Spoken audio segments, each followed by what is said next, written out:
Hello and welcome to State of State. This podcast is presented by Bet Online, your number one source for all your betting needs. Get the latest odds, lines, and matchup reports for baseball, boxing, golf, and more. Bet Online continues to be the fastest and easiest way to place your wagers, including live betting, plus your favorite casino and card games available to play right on your phone. Head to betonline.ag or use your mobile device to join, and be sure to use our promo code BELIEVE, that's BLEAV, to receive your 50% welcome bonus on your first deposit. State of State is presented by Bet Online, where the game starts. Also, State of State is a proud supporter of Blue White Outfitters. Blue White Outfitters was created as a retail shop meant to highlight the confidence, competitiveness, and fearlessness of the elite athletes found throughout the history of Penn State University. All sales from Blue White Outfitters directly benefit Penn State student athletes. Visit www.bluewhiteoutfitters.com today.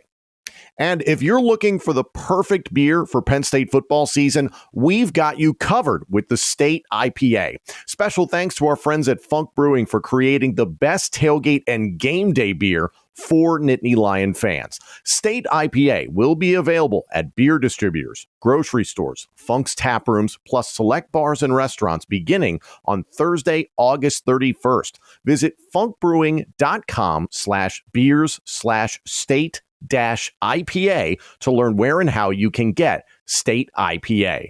Visit the website in the description of this podcast for more information.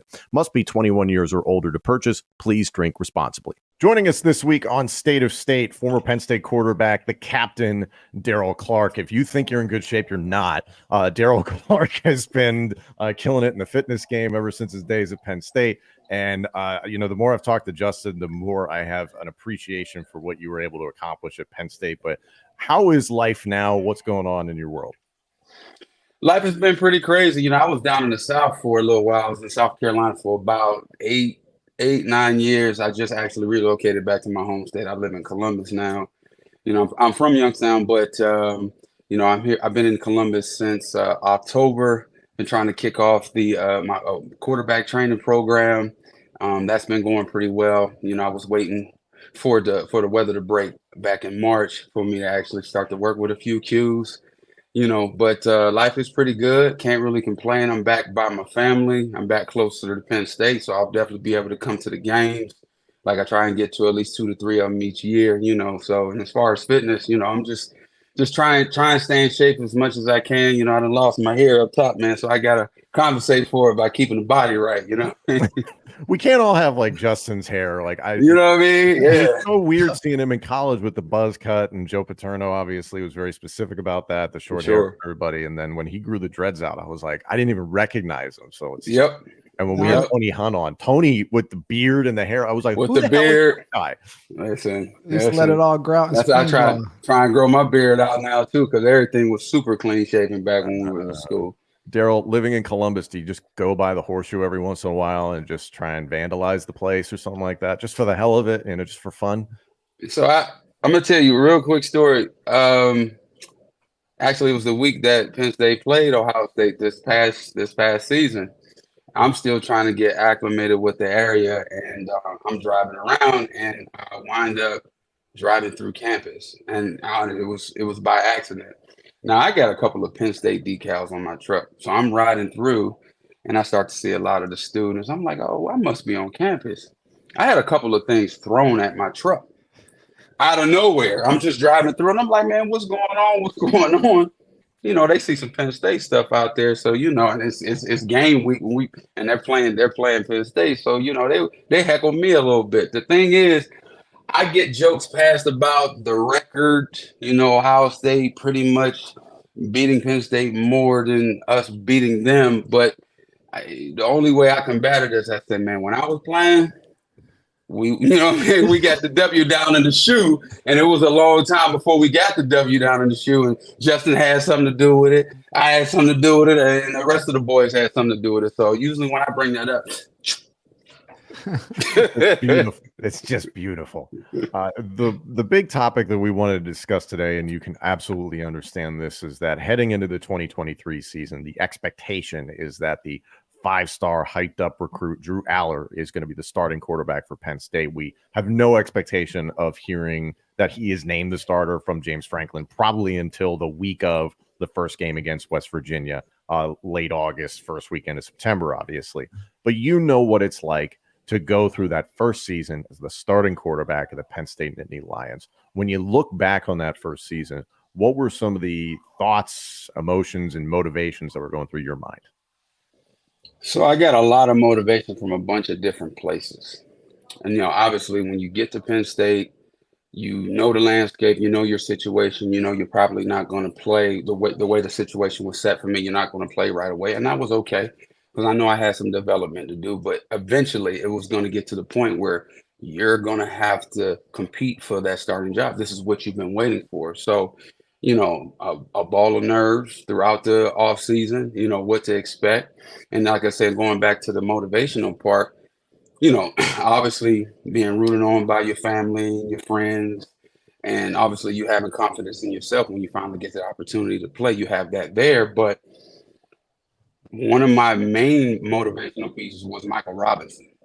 When I was a freshman and he was a senior, came in, I was watching him, the way he approached the games, the way he approached practice, the way he handled his teammates, the media, the leadership that he had. And when he walked in the room, he demanded the room, he commanded the room, and no one ever worried if we were down and we had to go down and score a touchdown, what he was going to do. You had 10 other guys on offense that was willing to run through a wall for him. And I watched that for a whole season. So when I finally got the chance to compete for the job, I said, I want to model my game off of him. I want to be just like Mike. So shout to Mike for, leading the way. So when I finally got that chance to compete, I have that. Also competing against a great quarterback in Pat Devlin. He was highly touted coming out of Pennsylvania. So when Coach Joe had announced that I was going to be the starter, it wasn't really received that well by a lot of people. And I didn't really comment on it, but I would listen in to what people would have to say. Who is this Daryll Clark kid? 2-star recruit out of Ohio, doesn't even know how to play the game. Can he read defenses? Can he throw the ball? So I'm adding all of this bulletin board material to the wall, but I never really said anything. It just added fuel to my fire. So I knew what I was capable of doing. I just needed the chance, and this was my chance. So you have that. And then, we used to have competition between one another on the team from offense to defense. I think Justin knows what I'm talking about. I don't know if anybody remembers this, but I know he does, because I talked to him yesterday about bringing this up, and I am. So during camp, preseason camp, media day comes in, and halfway through, they would go to interview a lot of the leaders on the team. Justin being one of the leaders on the defense, obviously. So they would ask, what's the progression with the quarterbacks? How's Daryll Clark doing? And I remember Justin saying, and they got back to me, Justin said, I'm really not sure. He really doesn't throw to my side, and I think I have his confidence in my back pocket.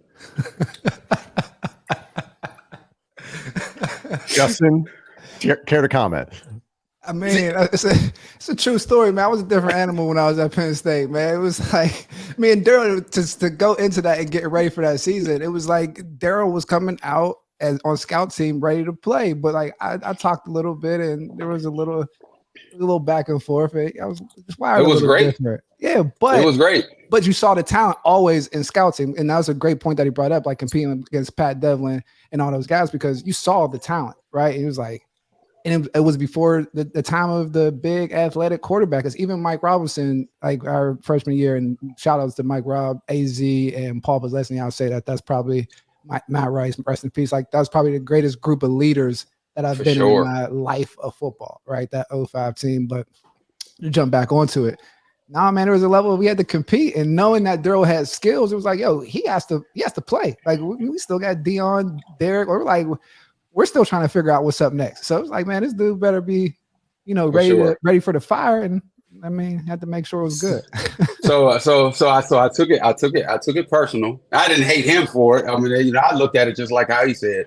I'm trying to bring the best out of this dude. So we need him to put forth the best effort. So with that being said, though, it never happened. But I tried to see to it that our next live scrimmage, Jay Paterno was our quarterback coach, so I went to him to see if he would call a quarterback sweep so I can get out on the edge and try and run Justin's ass over one time.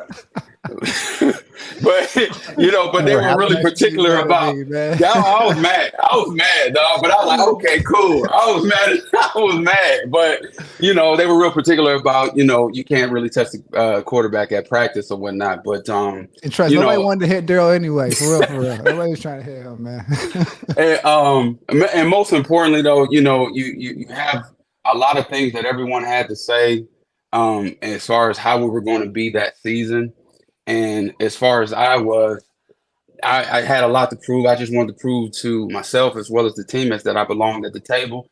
But let's be real, Justin. It was when I was awarded the starting job, it was like they gave me the keys to a car that already had the bells and whistles. I mean, we were loaded. We were solid all across the board, especially on defense, from the D-line all the way back to you guys in the secondary. We had nothing but veterans up front. You're talking about AQ, Rich, Dennis Landahl, Gerald Cadogan, Wisniewski, and our reserves were solid as well. We had two stellar tight ends and Andrew Corliss and Mickey Shula. Dan Lawler doing his thing back there at fullback. We had Stephon Green. We had Evan Royster. And then we had the three-headed monster outside. All these guys were veterans. Now, I'm talking about not Justin. I'm talking about Jordan Norwood, Deion Butler, and Derek Williams. So the major concern and question mark was what was 1-7 going to do? So I had that on my back, but I also knew going in that we were so talented, they had my back no matter what. So I was able to deal with my lumps and know that I didn't necessarily have to put the cape on every single play. But, once I finally found the groove, it was up from there. I always knew I had the confidence. It was just a matter of putting it together and showing everybody else. That's an interesting dynamic going into their first season, get awarded the starting job, but the fans seem to show a little hate or question your ability. But also there's also an expectation of when you do come in, you can't fail because we have all the pieces in place. How did you mentally prepare for that? I know you said your guys had your back and different things of that nature, but like getting up like that, was that training camp a little bit different going into your first season, or were you still, because you were always, I'm not gonna say feisty, but you were always brought all the energy when you were on scout team, right? And like you used to drive us crazy on defense and keeping us on our toes, and that's why we performed the way we did. How was that different when you were going in knowing that, okay, I'm named the starter? Like, how do I command this thing before I go in front of 110,000? So the fact that they didn't announce the starting position until the very end of camp, and that I was also competing against somebody that was just as capable of running the show, would bring the best out of me. So that actually made me really bring it every single week, every single practice, like running, lifting, the whole nine. I was trying to be the first in everything because of the pressure of how good Devlin was.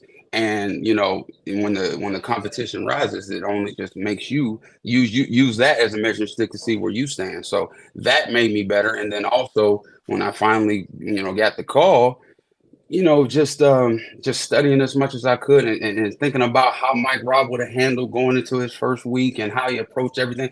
I paid attention to everything that he did. And Coach Joe Paterno, he really did a good job too he knew I was a nervous wreck before almost every game. And some of the things that he would tell me mainly being, just play within yourself. Play within yourself. You know what you're capable of. Just play within yourself. And that, to me, that just meant, with the whole cape thing, the whole putting the Superman cape thing on. Just keep the main thing, and take your opportunities, take your shots when they're there. But don't get it twisted. I was excited when I finally got the call that I know that I was ready to make some stuff happen, man, because of our tools. And shoot, it's either put up or shut up.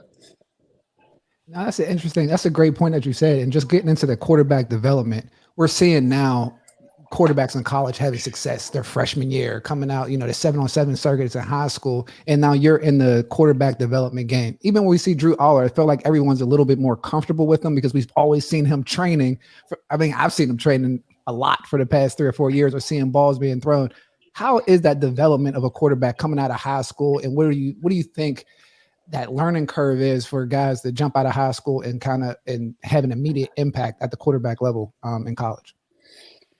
Well, you mentioned it. 7-on-7 has never been more prevalent than it is now. And it goes all year round. You have opportunities to compete against a lot of different players, a lot of different teams, and then you have your resources too, to where sometimes you can step away from your actual team to go work on your skills, your footwork, work on your mechanics. Figure out how to break down a few more concepts when it comes to attacking the game. So during the off season, while you're fine tuning those skills, the game has changed a little bit. So you have to be able to do more than just throw the ball. But there's 3 things that I noticed that when it comes to evaluating a quarterback that you must have. And I feel like that is why everyone is starting to get so far advanced. One, obviously, you got to have arm strength. You got to have that. Now, that's something that you can work on if you don't have it at the very beginning. But when you walk into a season and you're awarded the starting position, you have to be able to make all the throws. So you have to have that. That's one of the things that they call it the eye test. You have to pass the eye test with having your, making all the throws. Second, I can turn on the film or talk to another coach or talk to another teammate to find out exactly what your character is like.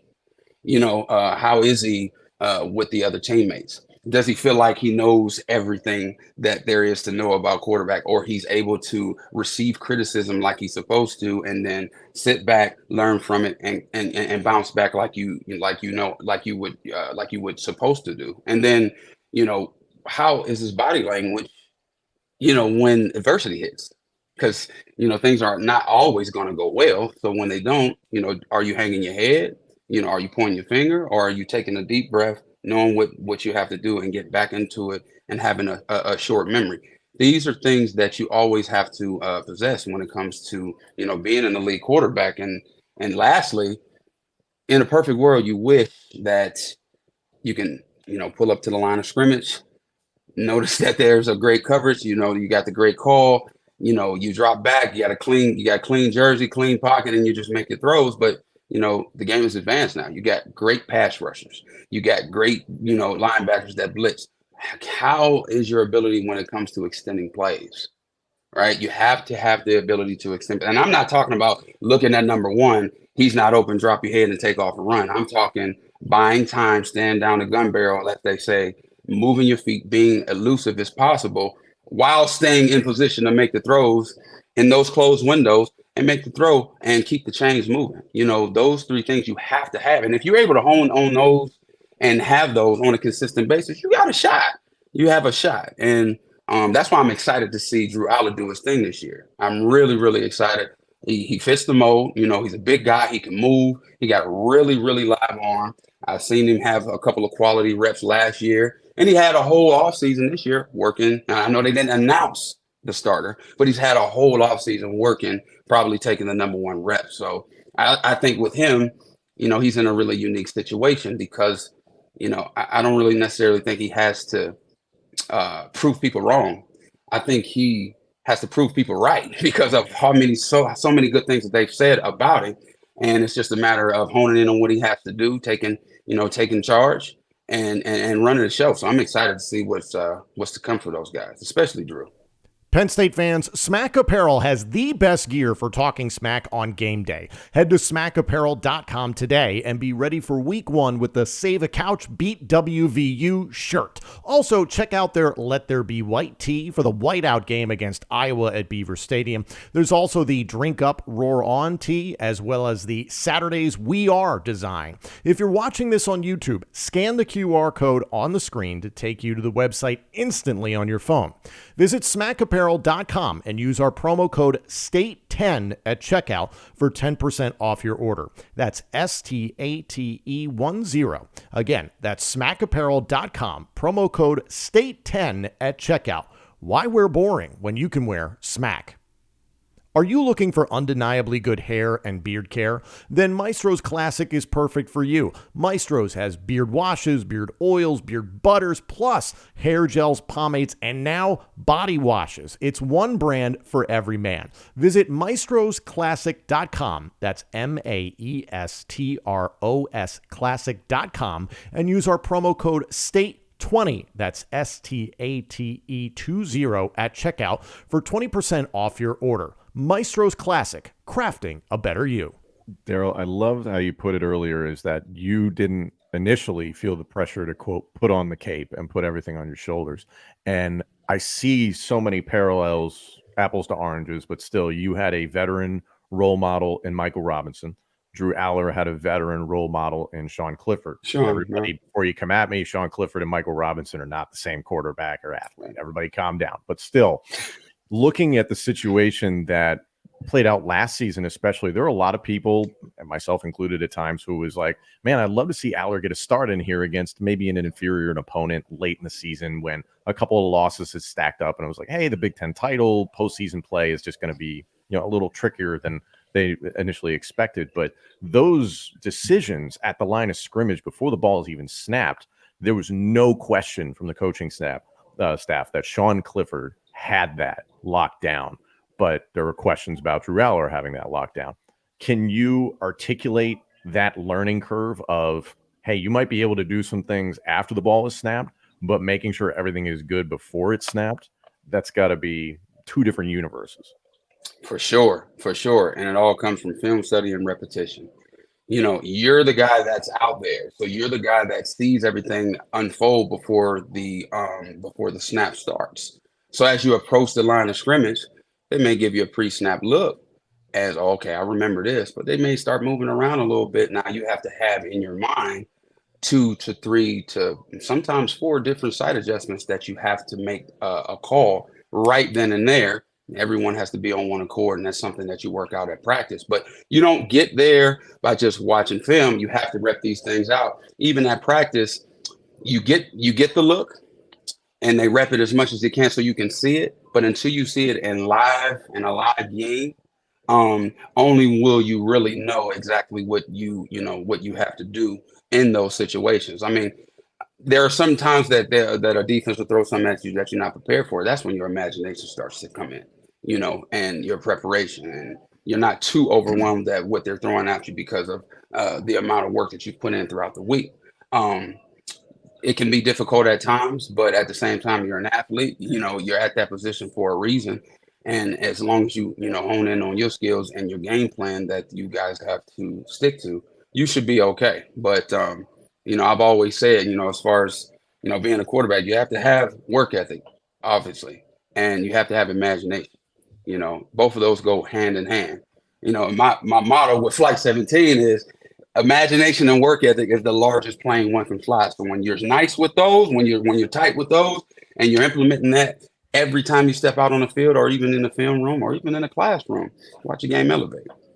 That's interesting that you said that. Even from all the evaluations of a quarterback, it all goes back to a level of like snap count. So that's one thing that we built the football league at the XFL based on trying to get quarterbacks more snap counts for the sake of development for a chance to play in the NFL. Because once you get to the NFL, those first 32 starters, they get all the reps, but 2 and 3, 4, like the backup quarterbacks, you don't get many live reps to the point that you're talking about. And you've seen the birth of like the quarterback, I can't say quarterback consultant, but the quarterback coaches, where they're taking over a large part of quarterbacks' careers and development. You're seeing like the Geno Smiths like continue to develop, like the Quincy Averys in Atlanta, yourself, Morelli, and just that snap count. When you're talking about movement in the pocket, arm strength, and all those different things.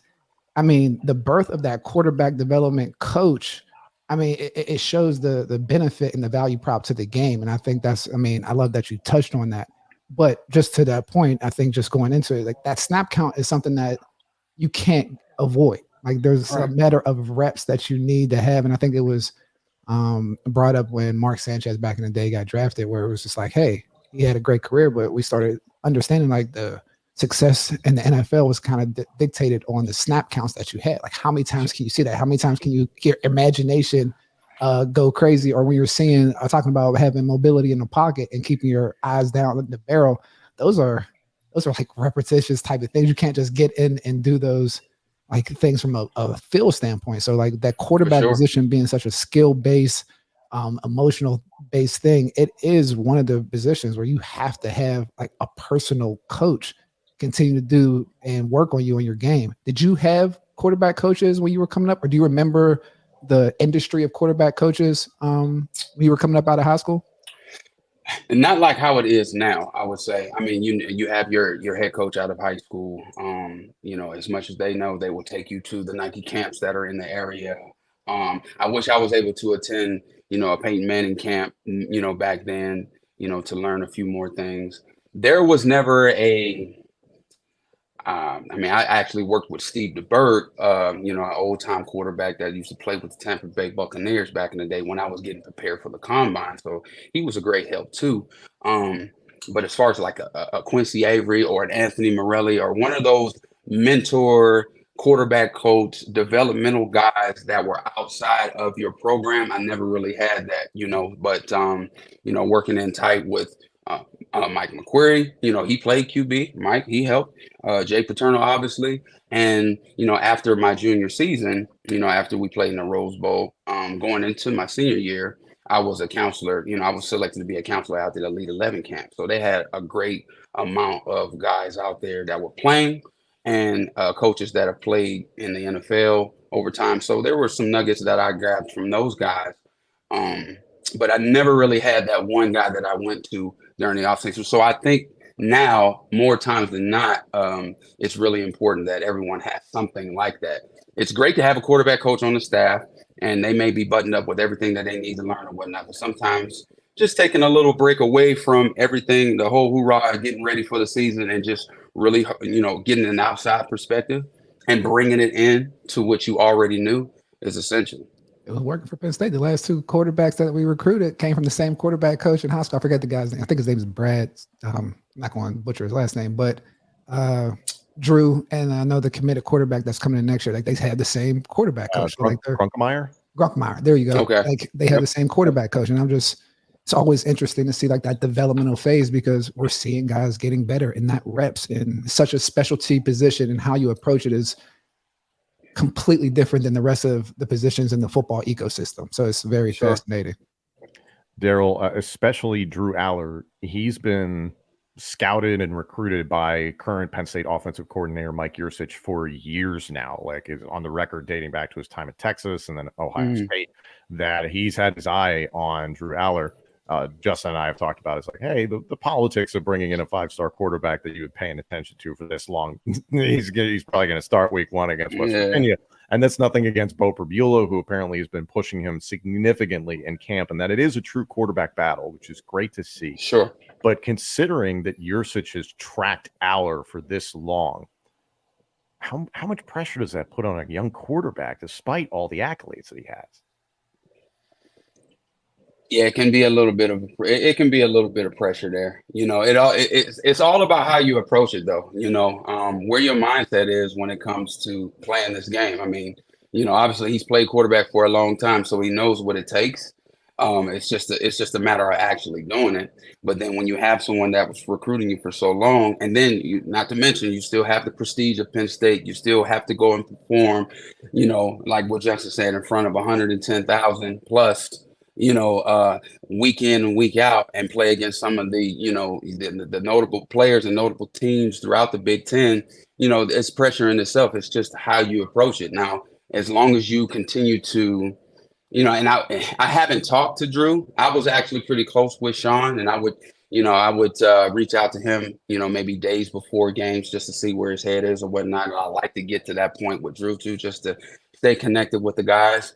But based off of what I've heard and what I've seen, I think he'll be fine in that retrospect as long as he continues to keep the main thing. They'll have him prepared for what's to come, versus West Virginia, versus Ohio State down here this year, and Columbus. And the way I see it is, he'll have maybe a few mistakes down the line or whatever, but I think his pros will outweigh the cons. And he'll be the leader that everyone thinks he's going to be. He just have to, work through it But it's like I said, as far as the pressure, it's all how you look at it. And as long as you stay focused on the goal, the pressure will start to go away once you start, throw a touchdown and win football games. You mentioned that pressure. There are two games on the schedule, the regular season schedule, that everybody is looking at Ohio State and at home against Michigan. You talked about not feeling the pressure to put the cape on for everything to be on your shoulders. How do you tell a teenage quarterback starting his first season, you don't need to win everything, you don't need to do everything against Michigan and Ohio State? Preparation is key, first of all. You've had weeks on top of weeks to get prepared for both of these games. You know where you're going to be looking at out there. You know what they're going to be throwing. You know they're going to be talking. And at the same time, you know also what you have, what you're capable of. But don't forget, you got wide receivers. You got the long boys back there. You know what I mean? You got the two highly touted running backs that young and hungry, ready to make some things happen as well. And your offensive line is stout as well. So just take what they give you. There will be opportunities where you can take a shot to keep the defense honest. And when you do, you go ahead and make that happen. But, take the high percentage throws, keep the chains ahead of you, keep the chains rolling, and just stay positive. There's 10 other guys in the huddle that are looking for you to right the ship if something were to happen that goes awry. But at the same time, you were built for this. So go on and make this thing happen, right? All right. See the ball, right? See the defense. All right. See your guy, make the throw, next play. If something bad happens, you have to have the short memory, but you're more than capable of doing it. And I believe you can make it happen. Justin, we've talked about your history with the team, being a 5-star recruit, having all those expectations. For Drew Allar, the expectations from this fan base, what can you expect? Obviously, it's completely different when you're playing the quarterback position. Take it with a grain of salt. I will say, like, when I started playing, even from that standpoint, I had a nice freshman year playing both sides of the ball. My first game, my sophomore year, starting full time on defense. Common theme, I kind of ran over, and I remember the noise that I got from that. And I was like, well, I was covering good, but it was a lot of heat of, expectations within the Penn State ecosystem are handled differently. It's a blue collar town, so sometimes some emotions come up when someone is deemed the star doesn't perform at a star level. Seeing so many guys, like even when you think of someone like a Mike Robinson, right? To the fans, he went through the ringer. He played different positions. He worked his way up playing receiver, backed people up, paid his dues. And in his 5th year, he took the team there. So, and even though Mike Robb was a top player coming out of high school, we kind of forget that. But sometimes those things come with the starting role at Penn State as a Penn State quarterback or any primetime college football program. But especially Penn State, when you're a highly touted recruit, they expect no drop-offs. Here's the thing, Daryll, for me, you mentioned it moments ago, you were a 2-star. There were people looking at Pat Devlin to be the guy, and he wound up transferring to Delaware. So it proved just how good you had turned into. It's something I had said a number of weeks back, and it was a quote I kind of ripped off of Steve Jones, the voice of Penn State football. And he was talking about what he was hoping to see from Sean Clifford in 2022 was something in the neighborhood of 60% to 65% completion percentage, 2-to-1 touchdown ratio. Touchdown to interception ratio. That's about what you did in your last 2 seasons at Penn State, and that is no small feat. And obviously, you earned all Big Ten honors doing so and MVP honors doing so. But the expectations for you, fortunately, were low. So, what was the fan base like from your perspective when you were there versus what Drew's going to deal with, which is probably going to be a freaking circus? So I remember playing in the Alamo Bowl against Texas A&M. They put in a wildcat package, and I got in a couple of plays. I actually scored a touchdown that game, and but during the season before then, there were a lot of fans that I would run into, going to class and everything, and they would have a few things to say, but they really didn't know much about me, but they were excited for my opportunity down the line. So you have fans, but you also have people that weren't really sure on what you were capable of doing because of coming in and not being that highly touted guy. I feel like once I finally started to play, And, we played Coastal the first game. And, that was like somewhat of a warm-up game for everybody to get their feet wet and me to finally get that experience. Then we had somewhat of an upset alert against Oregon State.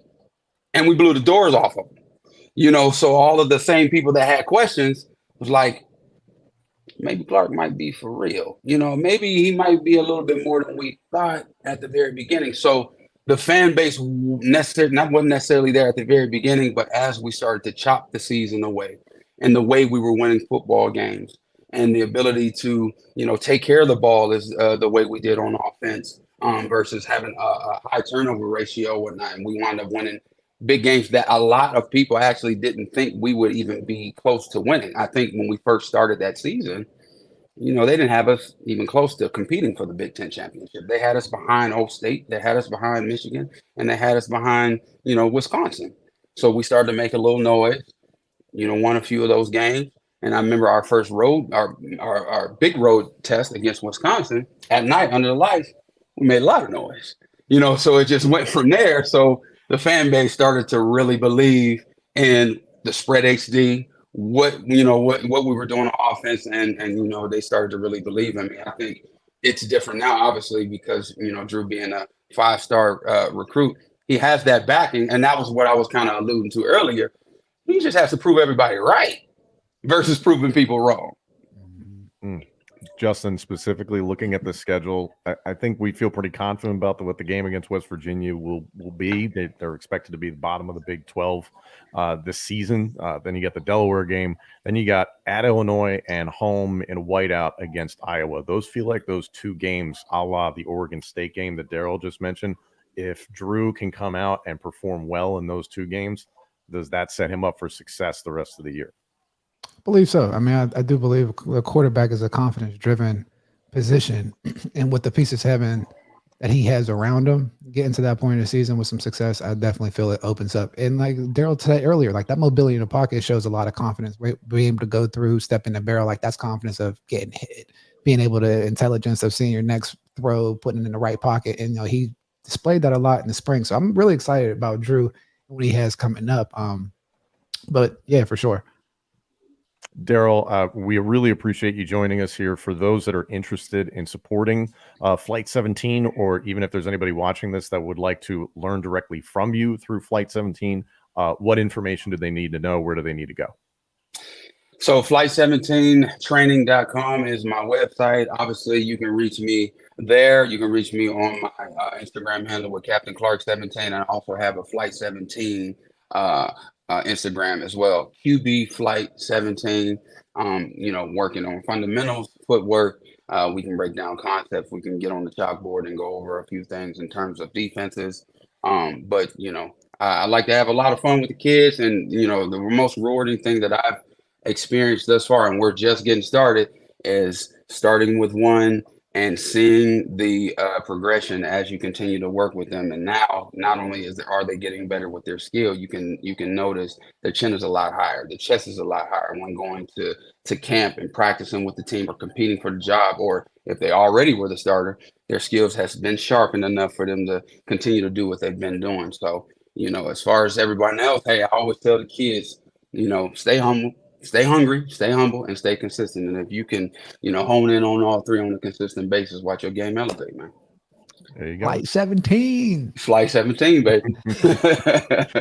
Daryll, we appreciate you. If we can ever get you guys in person, or if I can be there in person to watch you actually run over Justin at some point, I would. I think that'd be entertaining. That's all I can say. First shot. It happens. My man.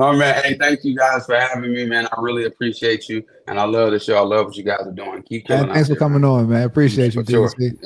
All right. Thank you all so much for joining us. This episode and our entire library of shows is available now on YouTube, Apple Podcasts, Spotify, Google Podcasts, TuneIn, and wherever else you get your podcasts. And of course, let us know what you think of the show on Twitter @TheKing1 and @TomHannafin. State of State is presented by Bet Online.